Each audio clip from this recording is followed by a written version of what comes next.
Hello दोस्तों, स्वागत है आप सभी का आज के वीडियो में। आशा करता हूँ आप सभी बहुत अच्छे होंगे। आज के वीडियो का हम लोग का जो टॉपिक है वास्तविक संख्या रहेगा। इसमें आप लोग सीखेंगे 5 से 7 अंक प्राप्त करने के तरीकों को, ठीक है? कुछ ऐसे टॉपिक है जिनको हम जानेंगे, समझेंगे। वीडियो थोड़ा बड़ा हो सकता है, लेकिन वीडियो को स्किप नहीं कीजिएगा, ठीक है? अगर आप क्लास 10th के बच्चे हैं, आपको इस बार एग्जाम देने जाना है, तो आपको वीडियो को स्किप नहीं करना है, शुरू से अंत तक देखना है, ठीक है? तो चलिए शुरू करते हैं। सबसे पहला हम लिख लेते हैं अपने पाठ का नाम। पाठ क्या रहेगा? वास्तविक संख्या, ठीक है प्यारे बच्चों? क्या रहेगा? वास्तविक संख्या। कम से कम, अगर कम से कम की बात करें तो इस पाठ से आपको 7 से 9, ठीक है? 7 से 9 ऑब्जेक्टिव प्रश्न तो आपके एग्जाम में आएंगे ही। 100 प्रश्न पूछे जाएंगे ऑब्जेक्टिव यानी कि वस्तुनिष्ठ, जिसमें से 7 से 9 प्रश्न आपके केवल वास्तविक संख्या से ही पूछे जाएंगे। तो ध्यान पूर्वक आपको देखना है। सबसे पहले टॉपिक पढ़ेंगे, उसके बाद एक एक क्वेश्चन ऑब्जेक्टिव का वास्तविक संख्या से संबंधित जानने का प्रयास करेंगे, ठीक है? सबसे पहले इस वीडियो में हम लोग वास्तविक संख्या के पूरे संपूर्ण विश्लेषण करते हैं।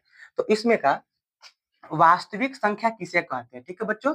सबसे पहले हम जान लेते हैं कि वास्तविक संख्या किसे कहते हैं, ठीक है? वास्तविक संख्या को हम लोग अंग्रेजी में रियल नंबर के नाम से जानते हैं। किसके नाम से जानते हैं? रियल नंबर के नाम से जानते हैं। तो वास्तविक संख्या को क्या कहा जाता है? रियल नंबर अंग्रेजी में। अब बात यह है कि वास्तविक संख्या किसे कहते हैं। तो आपका जो पहला पाठ है, पाठ का नाम है वास्तविक संख्या। तो बाबू क्या बोलेंगे इसका उत्तर कि परिमेय संख्या, परिमेय संख्या, परिमेय संख्या और परिमेय संख्या और अपरिमेय संख्या। ध्यान दीजिएगा क्या है? परिमेय संख्या और अपरिमेय संख्या के रूप को, अपरिमेय संख्या के रूप को, संख्या के रूप को हम लोग क्या कहते हैं? वास्तविक संख्या कहते हैं। क्या कहते हैं? वास्तविक संख्या कहते हैं। क्या कहते हैं? वास्तविक संख्या कहते हैं। इसको ध्यान से आपको समझना है अब, क्योंकि इसी से आपको कम से कम 1 से 2 प्रश्न तो आएगा ही परिमेय संख्या और अपरिमेय संख्या से संबंधित। अब पूछिएगा आपसे कि परिमेय संख्या क्या होता है और अपरिमेय संख्या क्या होता है। दोनों ही बहुत ही ज्यादा इंपॉर्टेंट है आपके लिए समझना कि परिमेय संख्या और अपरिमेय संख्या क्या होता है प्यारे बच्चों। तो जिसको हम लोग भिन्न के रूप में यानी कि P बटा Q के रूप में लिख सकते हैं। भिन्न का मतलब क्या होता है? अंश बटा हर के रूप में लिख सकते हैं। क्या कर सकते हैं? अंश बटा हर के रूप में लिख सकते हैं, जिसे उसे हम लोग क्या कहते हैं? परिमेय संख्या कहते हैं। उसे क्या कहते हैं? परिमेय संख्या कहते हैं, ठीक है?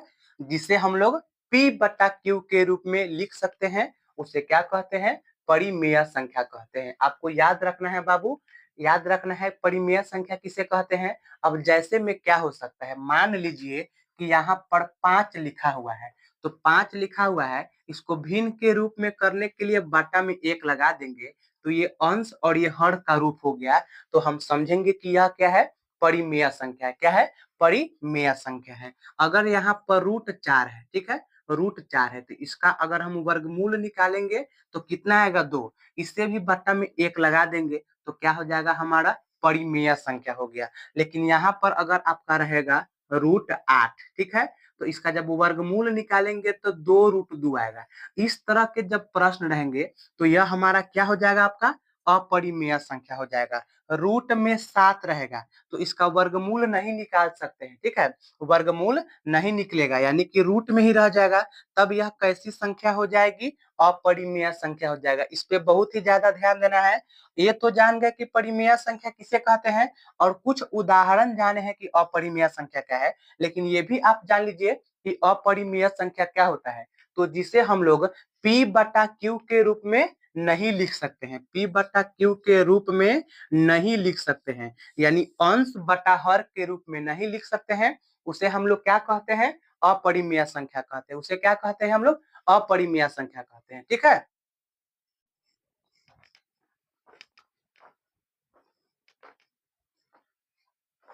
प्यारे बच्चों, इसमें कुछ रूट वाले प्रश्न दिए गए हैं जो आपके एग्जाम में ज्यादातर ऑब्जेक्टिव प्रश्नों में रूट वाला प्रश्न दिया रहता है। रूट के अंदर अंक रहता है और बताना रहता है हमें कि दिया गया संख्या परिमेय है या अपरिमेय, या फिर आपके सामने 4 विकल्प रख दिए जाएंगे और पूछे जाएंगे कि दिए गए विकल्पों में से एक विकल्प का चयन करें जो या तो परिमेय संख्या है या तो अपरिमेय संख्या है ना।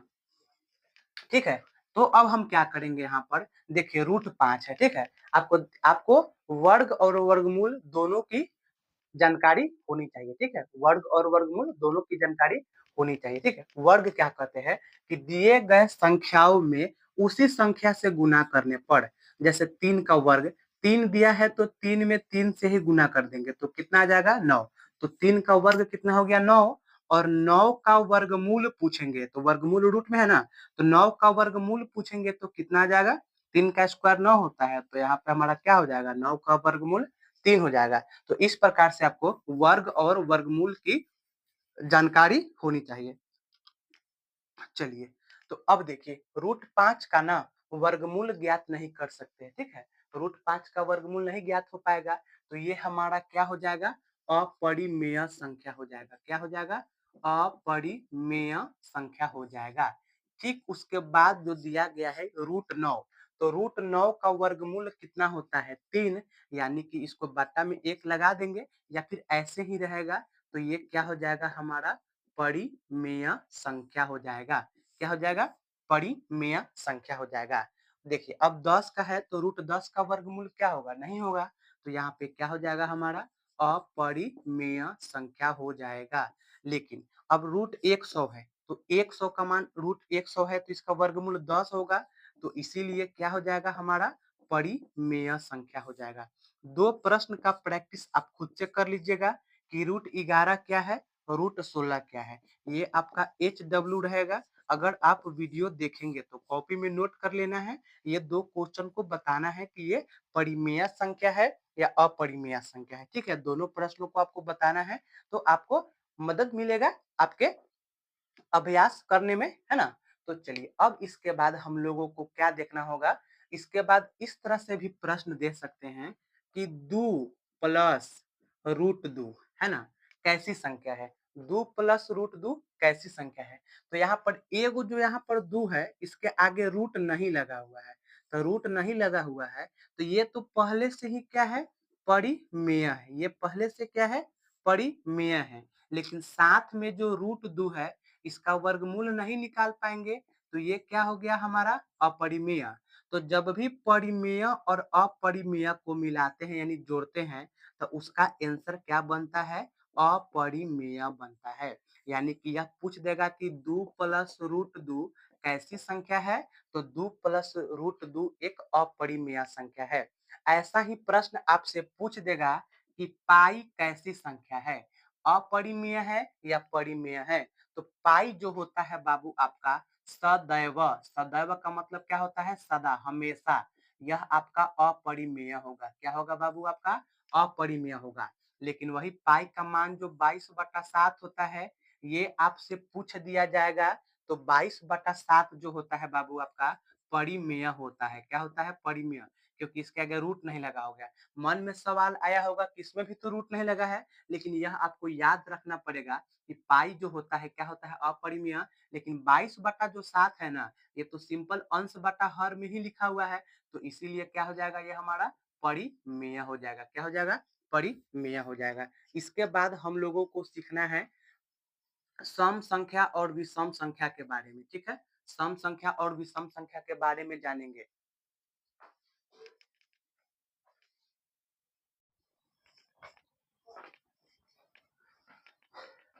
तो अब हम लोगों का जो टॉपिक है वो है सम संख्या और विषम संख्या के बारे में।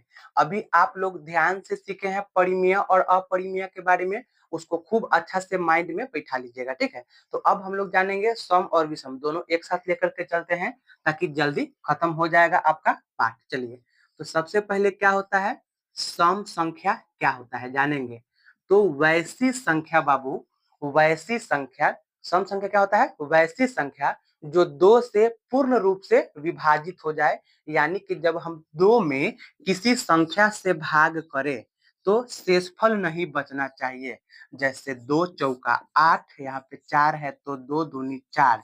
हमसे प्रश्न दे दिया जाएगा कि 27 कैसी संख्या है? सम संख्या है या विषम संख्या है? तो क्या करेंगे? 2 में 87 से भाग लगा देंगे।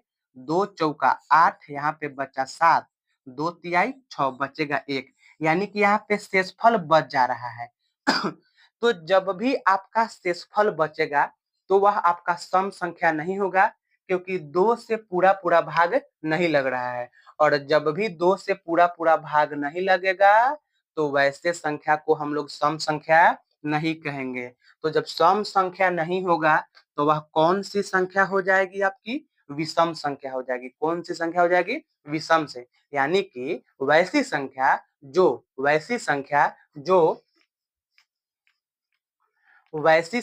जो 2 से पूर्ण रूप से भाग न लगे, उसमें शेषफल बच जाए, तो वैसे संख्या को क्या कहेंगे हम लोग? विषम संख्या कहेंगे। इस प्रकार से यहाँ पे शेषफल बच जा रहा है, तो जिसमें शेषफल बच गया वो विषम संख्या, और जिसमें शेषफल नहीं बचा वो आपका कहलाएगा सम संख्या। तो ध्यान रखना है, सुन करके लिख भी लेना है, अगर आपके पास कॉपी पास में हो तो।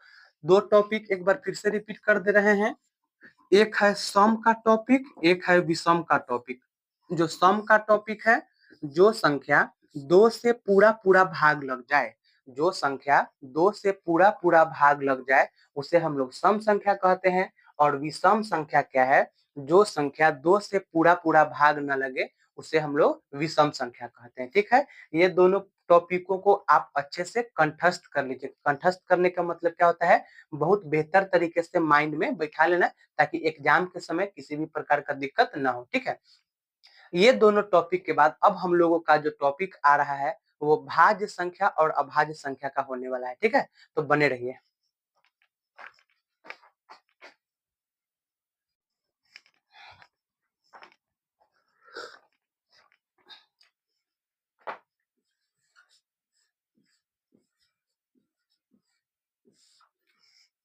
अभी का जो टॉपिक है, भाज्य और अभाज्य संख्या का टॉपिक है। ठीक है? ये भी आपके लिए बहुत ही ज्यादा महत्वपूर्ण होने वाला है। ठीक है? तो यहाँ पर जानिए कि भाज्य संख्या किसे कहते हैं। ठीक है प्यारे बच्चों? तो क्या कहा जाएगा? वैसी संख्या जो वैसी संख्या जो एक तथा वैसी संख्या जो एक तथा स्वयं के अलावा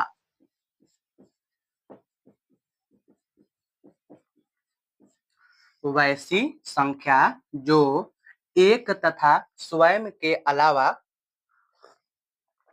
अन्य दूसरी संख्या से विभाजित हो।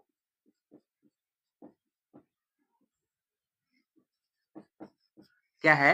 वैसी संख्या जो एक तथा वैसी संख्या जो एक तथा स्वयं के अलावा अन्य दूसरी संख्या से विभाजित हो, उसे हम लोग क्या कहते हैं? उसे हम लोग भाज्य संख्या कहते हैं। क्या कहते हैं? भाज्य संख्या कहते हैं। ठीक है? ठीक उसी प्रकार से अभी हम लोग को जानना है अभाज्य संख्या के बारे में। अभी हम लोगों को जानना है अभाज्य संख्या के बारे में। तो ये क्या हो जाएगा?